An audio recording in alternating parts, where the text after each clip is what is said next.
அது டீச்சரை வந்தாங்கன்னா ஊரில் இருக்கிற எல்லா பெருசுகளும் சொல்லி விடுதுக்கு. அப்போ பசங்க சொல்கிறாங்க, அந்த வார்டு பசங்க, அந்த டீச்சர்கிட்ட மட்டும் வாத்தியார் நம்ம க்ளோஸாக இருக்கார், அந்த டீச்சரை வந்து வாத்தியாருக்கு ஊட்டி விடாரு, குழந்தைகளை ஊட்டி விடாரு சொன்னோன்னே இந்த பொண்ணுக்கு எங்கிட்ட கீரியும் பாமே கடிச்சிட்டு அந்த பொண்ணை க்ளோஸாக இருக்கான்னு நேராக என்ன பண்ணால் அரளிக்கோட்டை எடுத்து நேராக ஆற்றுக்கு போயிடுவான். தகவல் வந்து வாத்தியாரை அரளிக்கோட்டத்துக்கு போகிறா 13 இவர் ஓடி வராங்க. ஓடி போய் அரளிக்கோட்டை அழைச்சிட்டு இருக்கிறா. என்னம்மா பண்ண கூட ஊர் வந்து என்னாச்சுன்னா ஜனங்கிட்ட என்னாச்சுமா ஏமா அரளிக்கோட்டை குடிக்கிற?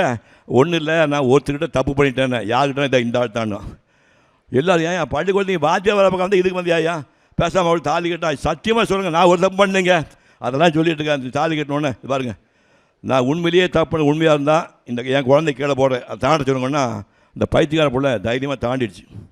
தாண்டினா ஊர் ஜனங்க பூரா அது உண்மைன்னு முடிஞ்சு விட்டு வேறு வழியே தான் இந்த மனுஷன் தாலி கட்டுவான். கற்பனை பண்ணி பாருங்கள். இந்த மாதிரி குழந்தைய தாண்டுற சீன் வந்து அந்த காலத்தை படத்தை வந்தப்போ நடுங்கி போய்ட்டு அவன் தேட்டர் உட்காந்து போய் நீங்கள் பச்சை குழந்தைய போட்டு தாண்டான படம் எடுத்துக்கான்னு.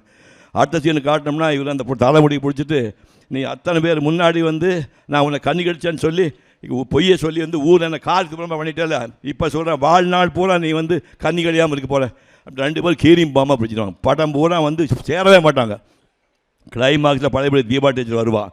தீபா டீச்சர் வந்த உடனே இந்த பரிமளா சொல்லுவேன், ஏன்டி காலையிலேருந்து சாயங்காலம் வாத்தியம் கொடுத்துன்னு இருக்கிற, இப்போ படையபடின்னு தோணுச்சிட்டியா அப்படிங்கும்போது தீபா சிரிச்சிட்டே போய் வாத்தியார் கூப்பிட்டு கையில் வந்து ராக்கி கட்டுவான். ராக்கி கட்டிட்டு ராக்கி கட்டினா இந்த வினாடி இருந்து எங்கள் அண்ணன் அப்படின்னா ஓ சக்கரத்தின்னு நினச்சவன் அண்ணன் சொன்னோன்னே அப்படியே வந்து அப்படியே கண்ணை தண்ணி விடுவான். நேராக வெளியே கூட்டிகிட்டு போனோன்னே தீபா சொல்லுவான், ஒரு பையன் மார்க் ரொம்ப கம்மியாக வாங்கியிருக்கிறான், வாத்தியார் சொல்லி அப்படியே ஒரு 1000 ரூபா கொடுக்குறோம், அந்த பையனை பாஸ் பண்ண சொல்லுங்கள் எங்கிட்ட சொன்னாங்கன்னா. உடனே தீபா சொல்லுது 1000 ரூபாய்க்கெல்லாம் அவர் பாஸ் பண்ண மாட்டார், 5000 ரூபா கொடுங்க. 500 ரூபாய்க்கு நான் பேசி வச்சுட்டேன்னு சொல்லும்போது சொல்கிறார், என்னம்மா பேசுனேன்? இல்லைங்க முன்னாடி இந்த வாத்தியார் லஞ்சம் வாங்கிட்டு தான் அந்த மாதிரி மார்க் போட்டுக்காங்க. உலகத்தில் இருக்க எல்லா ஆம்பளைகளுமே தான் கல்யாணம் பண்ணிக்கு போகிற பொண்ணு வந்து ஃப்ரெஷ்ஷாக இருக்கணும்னு ஆசைப்படுவாங்க. அதே மாதிரி பொண்ணு ஆசைப்படும்ல, என் புருஷன் வந்து பேச்சுலராக சுத்தமான பேச்சுலராக இருக்கணும்னு. ஆனால் நீ கல்யாணமாகி உனக்கு பொண்டாட்டி கிடையாது, கையில் குழந்தை இருக்குது, இந்த 2 பேரை கையில் வச்சுக்கிட்டு ஒரு பொண்ணு உன்னோட வாடணும் ஆசைப்படணும், அவளை போய் சந்தேகப்பட நீ எல்லாம் மனுஷன் ஐயோ அப்படின்னா ஒரு ஆடி போடுறான். இல்லை பாரு, நான் வந்து ஒரு ராக்கி கட்டினா ஒரு தங்கையாக சொல்கிறேன், அவளை நான் புரிஞ்சுக்கணும் அப்படிங்கிறான். நேராக இவர் உள்ளே போனால் ஒரு கன்னித்தாய், நல்லா ஞாபகம், கன்னித்தாய் குழந்தைக்கு மார் கொடுத்துட்ருப்பான். கன்னித்தாய்க்கு பால் வருமா? கன்னித்தாய் குழந்தைக்கு பால் கொடுத்துட்ருப்பா.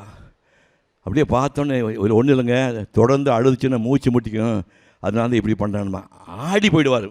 ஆடி போயிட்டு சரி இவ தான் நம்ம கொண்டாடி முடியும், நம்ம 2 பேருக்கு குழந்தை வந்துச்சுன்னா இதே மாதிரி அந்த குழந்தைய பார்த்துக்க வேணாம். டே முட்டா பாடா நீ உன்ன மாதிரி சந்தேகப்பாடு உலகத்தையே இருக்க மாட்டான். நான் என்ன ஆஞ்சநேயராக நெஞ்சை தானே காட்டணும் உனக்கு, போடா பைத்தியக்காரம்னா இவ தங்கமான பொண்ணு தெரிஞ்ச போது நேராக போய் ஜோசிக்கிட்ட சாந்தி முகத்துக்கு நேரம் பார்த்துட்டு பாருங்க. அந்த டைமில் கற்பத்தடை பண்ணுறதுக்காக ஊருக்குள்ள கவர்மெண்ட் அதிகாரி வந்து தண்டூராக போடுவாங்க. கற்பத்தடை பண்ணால் பணம் கொடுப்போம், புடவை தண்ணி கொடுப்போம் அப்படிங்கிறாங்க. அடுத்து சொல்லிட்டு போயாச்சு. இந்த மனுஷன் நேராக ஒரு பூ வாங்கிட்டு பொண்டாட்டி பார்க்க வரான். வந்த வீட்டுக்கிட்ட பொண்ணு குழந்தை மட்டும் இருக்குது. எங்கே போயிட்டா பரிமளா அப்படின்னா தெரியல. பார்த்தா சின்ன பேப்பர் கிடக்குது. பேப்பர் எடுத்து பார்த்தா கற்பத்தடை அந்த அறிவிப்பு பார்த்தோம். ஐயோ அங்கே போயிட்டாலும் உழுந்தடிச்சு ஓடுவார்.